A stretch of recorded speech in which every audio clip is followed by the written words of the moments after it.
दीदार करो हे मुर्शिद कलेमा पढ़ो हे मुर्शिद शेष निश्वास ত্যাগ করিবে যখন তোমারই গোলাম।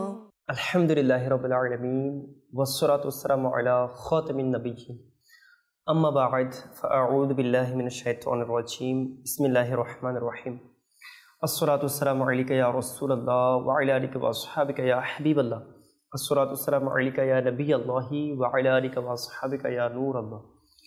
ইসলামী ভাইরা, মাদানী চ্যানেলের দর্শকবৃন্দ, আমরা প্রতিদিনের ন্যায় আবারও উপস্থিত হয়েছি অনুষ্ঠান গৌসে পাকের কারামত।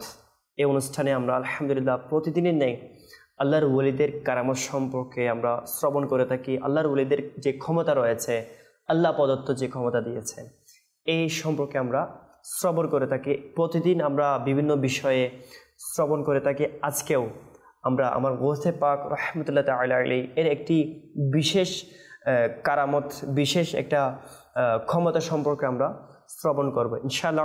কোথাও যাবেন না, মনোযোগ সহকারে দেখতে থাকুন। আসুন আমরা সামনে শুনব বয়ান। এর পূর্বে আলহামদুলিল্লাহ দুরুদ শরীফের একটা ফজিলত ও বরকত শ্রবণ করে নিই। কেননা দুরুদে পাকের মাধ্যমে যে বিষয়টি শুরু করা হয় তা স্বয়ংসম্পন্ন হয়ে থাকে। কেননা আল্লাহ পাকের জিকির এবং আমার নবীর উপর দুরুদ পাক যদি পাঠ করানো হয়, হাদিস শরীফের মধ্যে রয়েছে, তা অসম্পূর্ণ থেকে যায়। আসুন আমরা মজলিসকে বরকত মণ্ডিত করার জন্য এর পূর্বে একটা দুরূদ শরীফ পাঠ করি। আল্লাহ পাকের প্রিয় মাহবুব সাল্লাল্লাহু আলাইহি ওয়াসাল্লাম ইরশাদ করেছেন, যে ব্যক্তি আমার উপর একবার দুরূদ শরীফ পাঠ করে আল্লাহ পাক তার উপর 10টি রহমত নাজিল করে। আর যে ব্যক্তি আমার উপর 10 বার দুরূদ শরীফ পাঠ করে আল্লাহ পাক তার উপর 100টি রহমত নাজিল করে। আর যে ব্যক্তি আমার নবীর উপর 100 বার দুরূদ শরীফ পাঠ করে আল্লাহ পাক তার 2 চোখের মাঝখানে লেগে দেন। এই বান্দাটি জাহান্নামের আগুন থেকে মুক্ত এবং নিফাকি অর্থাৎ মুনাফিক থেকে মুক্ত। ইসলামী ভাইরা এবং মাদানী চ্যানেলের দর্শকবৃন্দ, আমরা শুনলাম যে 100 বার দৈনিক যারা দুরূদ শরীফ পাঠ করে তাদের 2 চোখের মাঝখানে কপালের মধ্যে আল্লাহ পাক লিখে দিবেন যে এই বান্দাটি জাহান্নামের আযাব থেকে মুক্ত এবং মুনাফিকি থেকে আল্লাহ পাক তাকে মুক্ত রাখবেন এবং কিয়ামতের দিন তাকে শহীদের সাথে তার হাসর করবে। 100 বার দুরূদ শরীফ পাঠ করার বরকত আমরা নিয়ত করি। যদি আমরা 100 বার দুরূদ শরীফ পাঠ করে থাকি, মারহাবা, 313 বার করে দিই। 313 বার পড়লে 1000 বার করে দিই। কিন্তু দুরূদ শরীফ এটা এমন একটি ইবাদত, কেউ যদি কর্জের মধ্যে থাকে, সে যদি 500 বার দুরূদ শরীফ পাঠ করে, হাদিস শরীফের মধ্যে রয়েছে তার অভাব দূর হয়ে যাবে। যে ব্যক্তি পেরেশানগ্রস্ত হয়ে গিয়েছে, সে যদি 200 বার কাল্লাত হিলাতি আনতা ওয়াসিলাতি আদিকনি ইয়া রাসূলুল্লাহ এই দুরূদ শরীফটি যদি 200 বার পাঠ করে, তার ওই পেরেশানিটা দূর হয়ে যাবে। তো আমার প্রিয় নবীর উপর দুরূদ শরীফ পাঠ করা এটা সকল পেরেশানি থেকে মুক্তি হওয়ার কারণ। ইসলামী ভাইরা, সেজন্য আমার আলা হযরত বলেছেন, জো না ভোলা হাম গরিবো কো রাজা। যে নবী আমাদেরকে আল্লাহ পাকের দিদার হচ্ছে, ওই আরশে মুআল্লার উপর, আরশে মুআল্লাকে নিচে রেখে আমার নবী লামকানের মেহমান হয়েছেন। তো ওই আল্লাহ পাকের জিয়ারত করার সময় আল্লাহ পাকের প্রিয় মাহবুব আমাদেরকে বলেননি, উম্মতের স্মরণ করেছেন, উম্মতের জন্য মাগফিরাতের দোয়া করেছেন। ইসলামী ভাইরা, जो ना भूला हम गरीबों को रजा याद उसकी अपनी आदत कीजिए।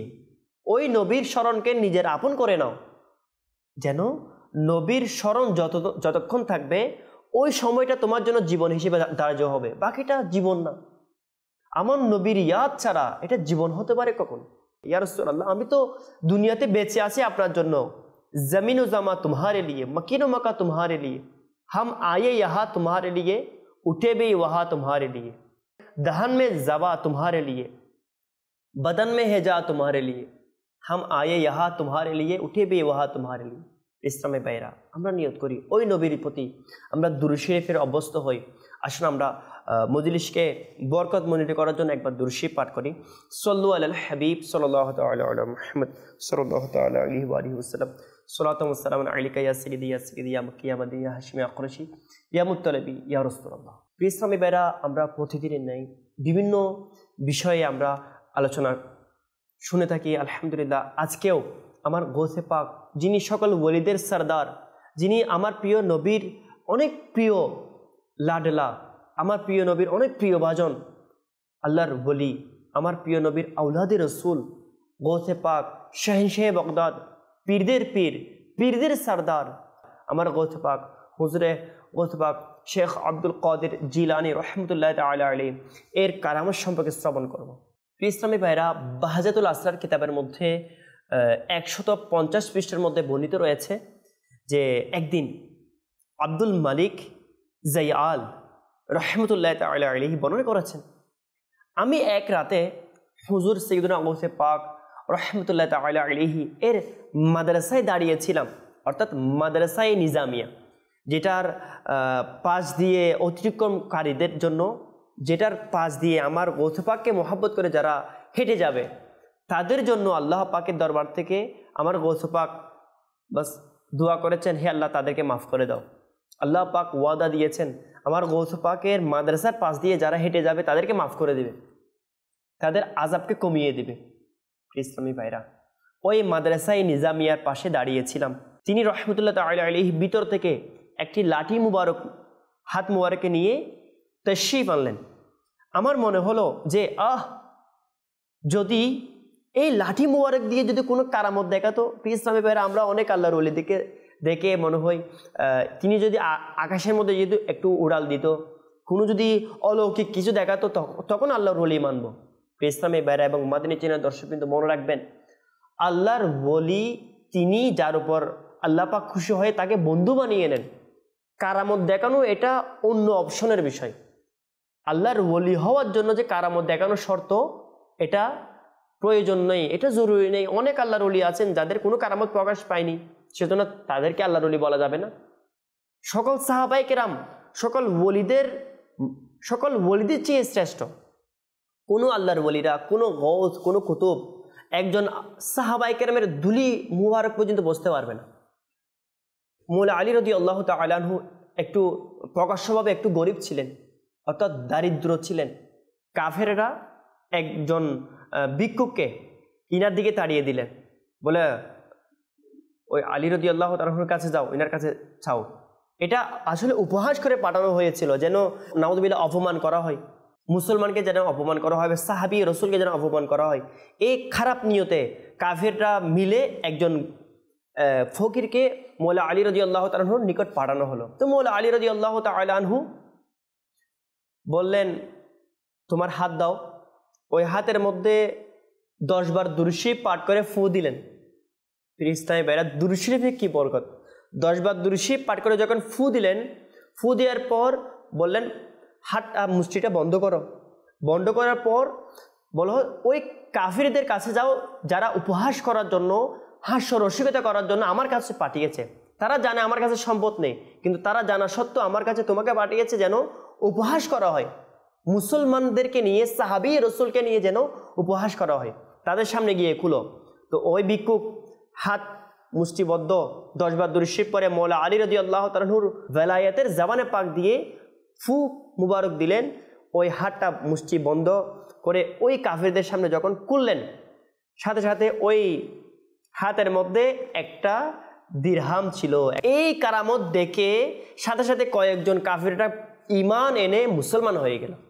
ইসলামী ভাইরা, আল্লাহর ওলিদের কারামত তো বটে, সাহাবায়ে কেরামের মধ্য থেকে এরকম কারামত ছিল, কিন্তু সাহাবায়ে কেরামের কারামতের মধ্যে কিছু কারামত আমরা এখনো শুনতে পারিনি, কিতাব পড়তে পারিনি। আমরা ইসলামে স্টাডি কোথায় করছি? ইসলামী ভাইরা, আমরা তো সোশ্যাল মিডিয়ার মধ্যে ব্যস্ত, সময় পাচ্ছি না, মাকে সময় দিতে পারছি না, বাবাকে সময় দিতে পারতেছি না, নিজের ঘরে পরিবার ফ্যামিলিকে সময় দিতে পারছি না, নিজের বাচ্চাকে সময় দিতে পারতেছি না। আমরা অনেক ব্যস্ত। আমরা কোরআন পাককে ধরার সময় পাচ্ছি না। কোরআন কারীমের মধ্যে সাহাবায়ে কেরামের শান রয়েছে। আল্লাহ পাক কোরআন কারীমে সাহাবায়ে কেরামের শান বয়ান করেছেন। সাহাবায়ে কেরাম ইনারাও আল্লাহ তাআলার বন্ধু।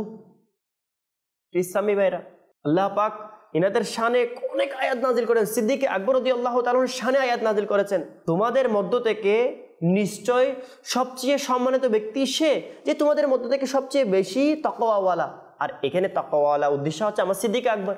যেখানে সাহাবায়ে কেরামের শান কোরআন বয়ান করছে, আল্লাহর ওলিদের শান কোরআন বয়ান করছে, আর আপনি আমি ছোটোখাটো কোনো ভাইরাল বক্তা বা কোনো সোশ্যাল মিডিয়ার বক্তার মাধ্যমে ওয়াজ শুনে বয়ান শুনে আমরা কনফিউজড হয়ে যাচ্ছি, আল্লাহর ওলিদের বিরুদ্ধে পড়ছি। ইসলামী বেড়া এমন করা উচিত নয়। কখনো বিয়াদবির কারণে ইমান যেন বরবাদ না হয়। কেননা যে যা কিছু পেয়েছে আদবের কারণে পেয়েছে, সম্মানের কারণে পেয়েছে। আপনি সম্মান দেখাবেন আল্লাহর ওলিদের প্রতি, আল্লাহ পাক আপনাকে দুনিয়া ও আখিরাতে সম্মান দেখাইবে, দুনিয়া আখিরাতে সম্মানের ব্যবস্থা করবে, এমনকি আপনার প্রজন্মের মাধ্যমে আল্লাহ পাক আপনার সম্মানের ব্যবস্থা করে দেবে।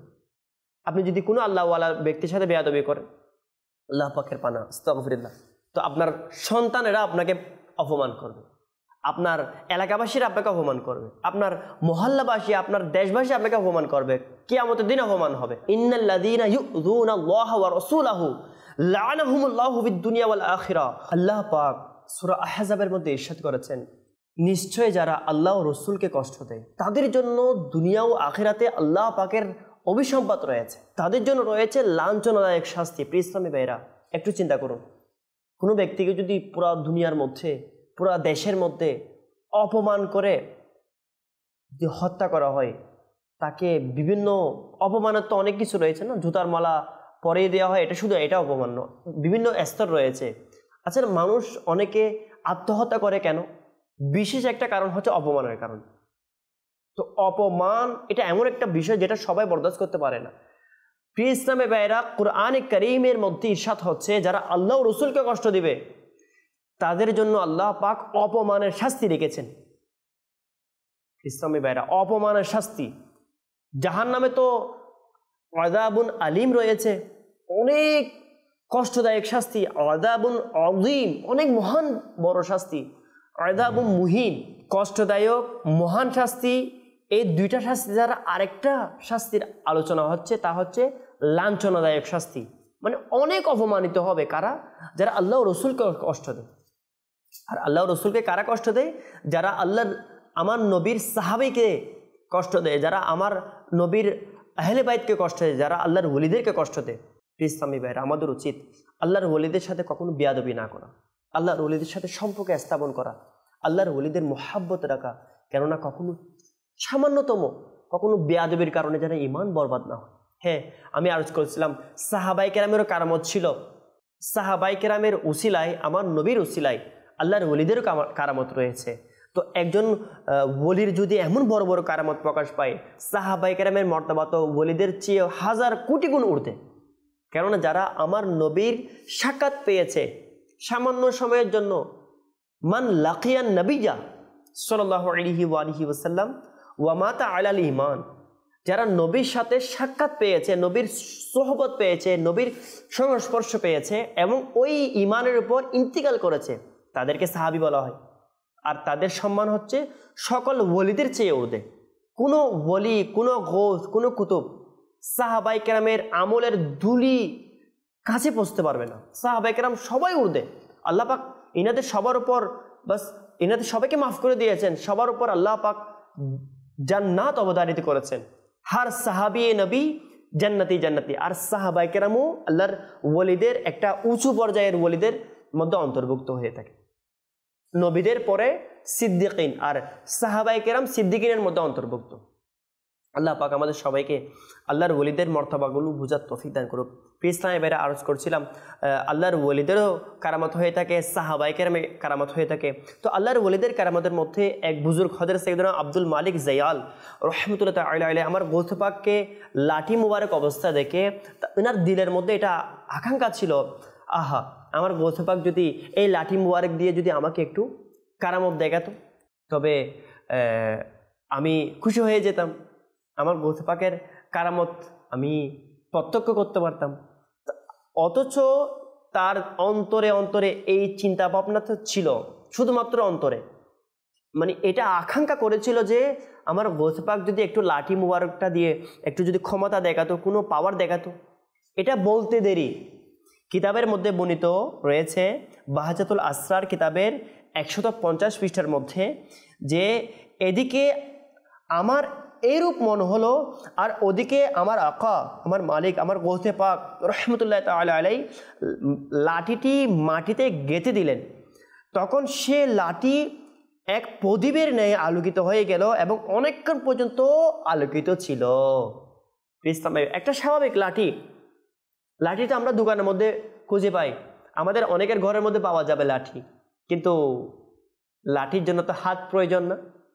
এটা তো এমন একটি লাঠি যে লাঠির সাথে আমার গৌস পাকের হাত মোবারক লেগেছে। এটা ওই লাঠি যে লাঠিটা আমার গৌস পাকের সংস্পর্শে ছিল।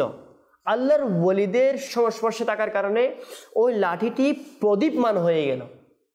একটু চিন্তা করছেন, আল্লাহর ওলিদের সাথে থাকার কারণে একটি যদি জড় বস্তুর মধ্যে পাওয়ার চলে আসে, তো আপনার আমার অবস্থা কেমন হবে? আমরা যদি আল্লাহর ওলিদের মাজারে পাকে যাই, আল্লাহর ওলিদের সাথে সাক্ষাৎ করি, আল্লাহর ওলিদের মোহাব্বত রাখি, ভালোবাসা পোষণ রাখি, কেমন কেমন দয়া হতে পারে আমাদের উপর। তো আমার গৌসে পাক রহমতুল্লাহ তাআলা আলাইহি তা উপড়ে নিলেন, সে লাঠিটি আগের মতো হয়ে গেল। এরপর আমার গৌসে পাক রহমতুল্লাহ তাআলা আলাইহি, মনে রাখবেন, ওই আব্দুল মালিক জায়াল রহমতুল্লাহ তাআলা এখনো কিছু বলেননি মুখ দিয়ে। আমার গৌসে পাক রহমতুল্লাহ তাআলা আলাইহি নিজের পক্ষ থেকে ওই লাঠিটি দ্বারা কারামত দেখালেন এবং নিজের পক্ষ থেকে বললেন, ব্যাস হে জায়াল, তুমি তো এটাই চেয়েছিলে। দেখুন আল্লাহর ওলিরা অন্তরের খবর কিভাবে জানেন, এটা তো আল্লাহ পাক দিয়েছেন। হাদা মিন ফাদলি রাব্বি, এই ক্ষমতাটাও আমার রবের করুণাতে হয়েছে, আমার রবের দয়ার মাধ্যমে হয়েছে। আল্লাহর ওলিরা, সাহাবাই কেরামরা, আম্বিয়াই কেরামরা যা ক্ষমতা দেখান তা সব আল্লাহ পাকের দয়াতে হয়ে থাকে, সবগুলো আমার নবীর উসিলা হয়ে থাকে। ইসলামী ভাইরা, মুফতি আহমদ এরখান নাইমি রহমতুল্লাহ তাআলা আলাইহি ওই কোরআন পাকের আয়াত যে ওয়ামা হুয়া আলাল গায়বি বিদনীন, এই নবী গায়েবের সংবাদ বয়ান করার মধ্যে কৃপণ নন। ইসলামী ভাইরা, শুধু গায়েবের সংবাদ আমার নবী জানেন এতটুকুর মধ্যে সীমাবদ্ধ নয়। কোরআনে কারীম বলছে ওয়ামা হুয়া আলাল গায়বি বিদনীন, এবং এই নবী গায়েবের সংবাদ বয়ান করার মধ্যে কৃপণ নন। আমার নবী তো নিজেই জানেন, বরঞ্চ জানেন বটে, কিন্তু গায়েবের সংবাদ সাহাবায়ে কেরাম থেকেও শিখান। মুফতি আহমদ এরখান নাইমি রহমতুল্লাহ তাআলা আলাইহি বর্ণনা করেছেন, এই আয়াতের আলোকে জানা গেল যে নবীদের মাধ্যমে নবীর উম্মতেরা নবীর ফয়েজে বরকতের মাধ্যমে কিছু কিছু খাস খাস উম্মতেরা ইলমে গায়েব পেয়ে থাকে, অর্থাৎ অদৃশ্যের জ্ঞান পেয়ে থাকে। সেজন্য তো আমার গৌসে পাক রহমতুল্লাহ তাআলা আলাইহি ওই ব্যক্তি হযরত সাইয়েদনা আব্দুল মালিক জায়াল, ইনার অন্তরে বলেছিল একটু এই লাঠি দিয়ে যে একটু কারামত দেখাতো, আমি খুশি হতাম। সাথে সাথে আমার গৌসে পাক কারামত দেখালেন এবং নিজের পক্ষ থেকে বললেন যে হে জায়াল, তুমি এটাই চেয়েছিলে। ইসলামী ভাইরা, এরকম আরেকটি ঘটনা বর্ণিত রয়েছে যে আমার গৌসে পাক রহমতুল্লাহ তাআলা আলাইহি একদিন একা উপবিষ্ট ছিলেন, একা অবস্থান করছিলেন। তো একা অবস্থায় দেখে এক ব্যক্তি মনে অন্তরের মধ্যে একটু খারাপ ধারণা হলো, এটা কেমন ওলি। আস্তাগফিরুল্লাহ। ইসলামী ভাইরা, ওই ব্যক্তি ধারণা করলো এটা কেমন ওলি, যার পাশে মানে একটু প্রোটোকল দেওয়ার জন্য ব্যক্তি পাচ্ছি না, একটু বেশি প্রোটোকল দিলে তাকে আমরা বড় মনে করে থাকি। আমরা যেরকম একটা কোনো সরকারি ব্যক্তিত্ব আসলে অনেক সময় আমরা প্রোটোকল দেখি, সামনে 20টা গাড়ি, পিছনে 20টা গাড়ি, একটু এর সামনে 50টা মতন কিছু বাইক থাকে, তো বাইকের আওয়াজে বোঝা যায় যে ইনি কত মাপের ব্যক্তি। তো এটা একটা প্রোটোকল। তো ওই ব্যক্তি মনে করেছিল যে এই আমার গৌসে পাক রহমতুল্লাহ তাআলা আলাইহি নাউযুবিল্লাহ কেমন ওলি, ইনার কোনো ব্যক্তি ভিড় দেখছি না, প্রোটোকল দেখছি না। এভাবে ওই ব্যক্তি চিন্তা করলো, মাত্র চিন্তা করার সাথে সাথে আমার গৌসে পাকের কারামত কীভাবে প্রকাশ হলো শুনে অবাক হয়ে যাবেন। আমার গৌসে পাক রহমতুল্লাহ তাআলা আলাইহি এই মাত্র খালি অবস্থায় ছিলেন, আমার গৌসে পাককে তিনি মুলাকাত করতে পারছেন বা একা দেখছেন। তো এই ব্যক্তির অন্তরের মধ্যে যখন এটা ধারণা হলো যে ইনি কেমন বলি, ইনার আশেপাশে মানুষের ভিড় দেখছি না, দেখা গেল কিছুক্ষণের মধ্যে কোত্থেকে মানুষ আসলো শুরু করলো, এমনভাবে মানুষের ভিড়ের মধ্যে এমনভাবে মানুষ আসলো যে আমার গৌসে পাকের সাথে সাক্ষাৎ করছে, মুলাকাত করছে। যে ব্যক্তি এটা ধারণা করলো যে আমার গৌসে পাক তো একা, আজকে ভিড় নাই কেন, তো দেখা গেল তার লিস্টটা অনেক দূরে চলে গেল, সে অনেক দূরে পড়ে গেল, সে তো এখন সাক্ষাৎ করতে পারছে না। সে মনে মনে বলল, হায় হায় হায় আফসোস, তওবা করছে, হে আল্লাহ, আমি কি ধারণা করলাম, আমি তো ধারণা করে গোশত পাক থেকে দূরে সরে গেলাম, এখন তো সাক্ষাৎ করতে পারছি না, এখন তো হাত মোলাকাতে করতে পারছি না, কি ধারণা করলাম। সাথে সাথে ইনি তওবা করলেন। এরপর আমার গোশত পাক নিজে বলে দিলেন যে আল্লাহর ওলিদের অন্তর, এটা আল্লাহ পাকের দান ক্ষমতায় আল্লাহ পাক এমন কিছু ক্ষমতা দান করেন যে মানুষের অন্তরে কি চাহিদা সেটাও জানে। সেজন্য তো ওই ব্যক্তি শুধু মনে করেছিল আল্লাহর ওলি একা কেন দাঁড়িয়ে আছে, আল্লাহর ওলি হলে তো অনেক প্রোটোকল দরকার, এটা বলার সাথে সাথে মানুষ চলে আসলো, সে ওখানে জায়গা পেল না, সে একদিকে চলে যেতে হলো, সে আর মোলাকাত করতে পারলো না, সে আফসোস করলো যে এখন তো আমি তো দূর হয়ে গেলাম আমি এটা ধারণা করার কারণে। আল্লাহ পাক আমাদের সবাইকে আল্লাহর ওলিদের প্রতি মহব্বত দান করুক। ইসলামী বাইরে আপনারা শুনলেন তো, পীরানে পীর, পীরে দস্তগীর, রোশন জমির, কুতুবে রব্বানি, মাহবুবে সুবহানি, খিন্দিলে নুরানি, শাহবাজে লামাকানি, পীরে লাথানি, আমার হুজুর শেখ আবু মুহাম্মদ মুহিউদ্দিন আব্দুল কাদের জিলানি রহমতুল্লাহ তাআলা আলাইহি কিরূপ কারামত সম্পন্ন আল্লাহর ওলি ছিলেন, যে রব্বে কায়নাত আল্লাহ পাক ওনাকে কত বড় মহান আমার নবী সাদকায় মর্যাদা দান করেছেন, যে তিনি অন্তরের যে সৃষ্টি হওয়া মনোভাব সম্পর্কে তিনি জেনে ফেললেন এবং তার আশা পূরণ করে দিলেন। আল্লাহ পাক আমার গৌস পাকের উসিলা আমাদের সবাইকে দুনিয়া আখিরাত কামিয়াব করুক।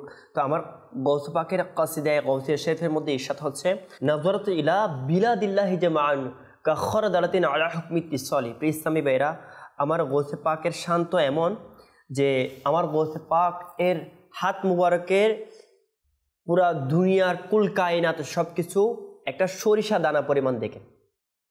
ইসলামী ভাইরা, আমার গৌস পাক তো এর শান তো আমরা কখনো বয়ান করে না শেষ করতে পারবো, না শুনে শেষ করতে পারবো, কেননা আমার গৌসে পাকের শান আমার নবীর উসিলায় আল্লাহ পাক বৃদ্ধি করে দিয়েছে। গৌসে পাক হচ্ছেন আমার নবীর উম্মতের মধ্যে সর্বশ্রেষ্ঠ উম্মতের মধ্যে একজন, যাদেরকে নিয়ে কিয়ামতের দিন আমার নবীর উম্মতদেরকে মাফ করার একটা বাহানা হবে।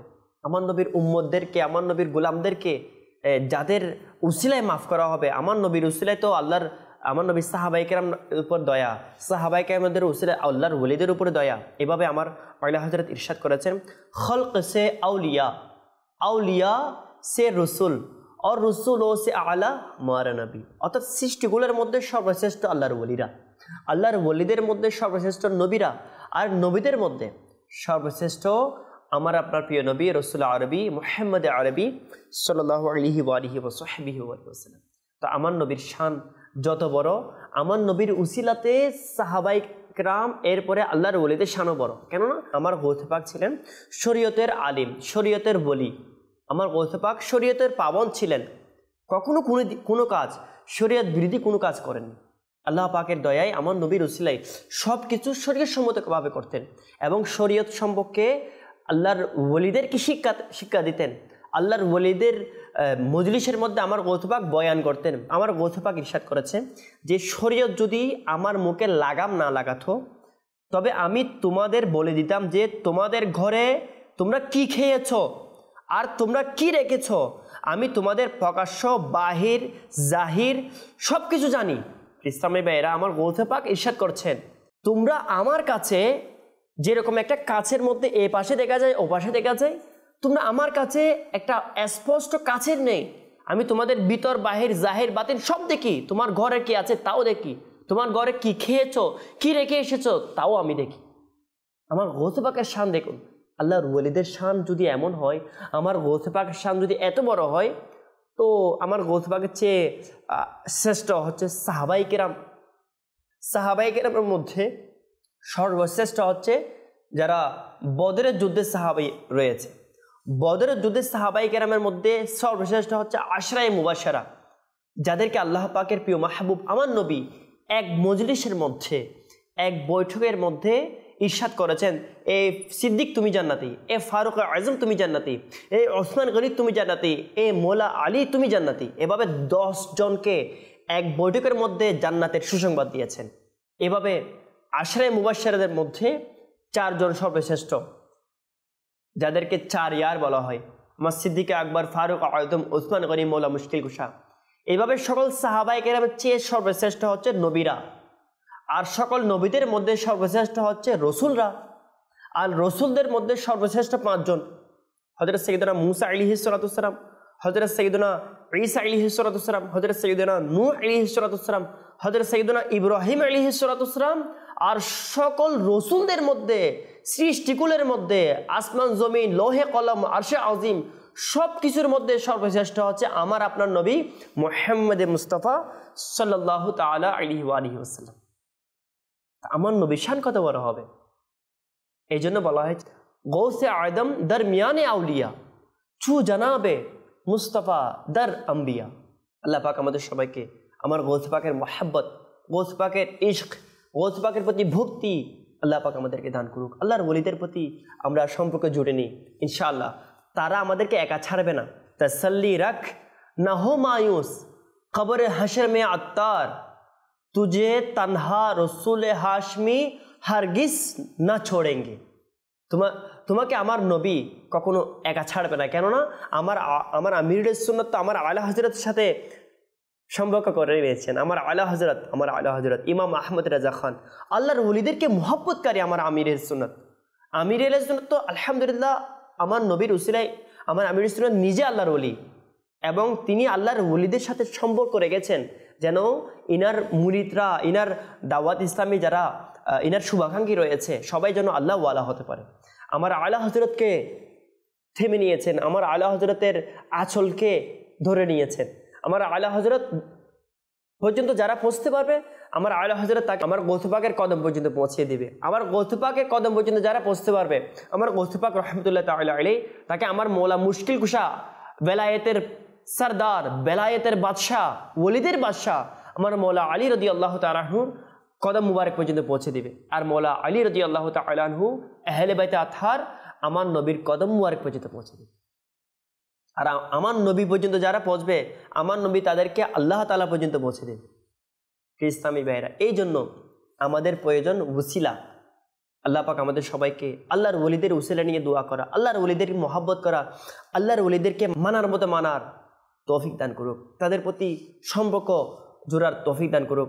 ইসলামী ভাইরা, এরকম আরও সুন্দর সুন্দর আল্লাহর ওলিদের ঘটনাবলী, কারামত নিয়ে ইনশাআল্লাহ আমাদের আগামীকাল আবার উপস্থিত হব। এ পর্যন্ত দেখতে থাকুন মাদিনী চ্যানেল। সুস্থ থাকুন, ভালো থাকুন। সাল্লু আলাল হাবিব সাল্লাল্লাহু তাআলা আলা মুহাম্মদ সাল্লাল্লাহু আলাইহি ওয়া আলিহি ওয়াসাল্লাম। दीदार करो हे मुर्शिद, कलेमा पढ़ो हे मुर्शिद, शेष निश्वास ত্যাগ করিবে যখন তোমার গোলাম।